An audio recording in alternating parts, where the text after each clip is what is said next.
काम करीत आलं, यापूर्वी काम करीत राहणार. बीड जिल्ह्याचे खासदार बजरंग बाप्पा सोनवणे असतील, देशाचे नेते आदरणीय शरदचंद्र पवार साहेब असतील, जयंत पाटील, शशिकांत शिंदे अध्यक्ष, महबूबभाई शेख असतील, राजेश भैया टोपे असतील, यांना सर्वांनी माझ्यावर विश्वास ठेवून मला पक्षाचं राज्याचं प्रदेश सरचिटणीस हे पद दिलेलं आहे.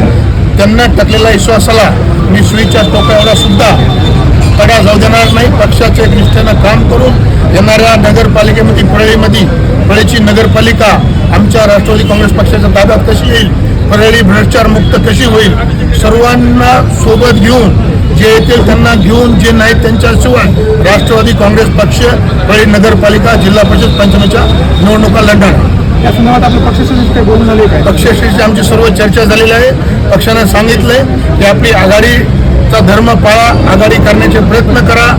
उद्धव साहेबांचा पक्ष उभाटा असेल, काँग्रेस असेल, यांच्याशी आमच्या बोलण्या चालू आहेत. आमचे शहराचे अध्यक्ष जीवनराव असतील, तालुक्याचे अध्यक्ष बाबासाहेब शिंदे असतील, आमचे आत्ताच प्रवेश केलेले दीपकराव देशमुख असतील, यांना सर्वांना सोबत घेऊन आम्ही सर्व पक्षाची चर्चा करतो. आघाडी करूनच आम्ही लढण्याचा प्रयत्न करणार आहोत. जे येईल त्यांना घेऊन, जे नाहीत त्यांच्याशिवाय शरदचंद्र पवार साहेबांचा पक्ष परळीची नगरपालिका आणि जिल्हा परिषद निवडणूक लढणार आहे. आज दुसरा दिवस आहे, अजून कुठल्या पक्षाचा निर्णय झालेला नाही, किती दिवस लागत?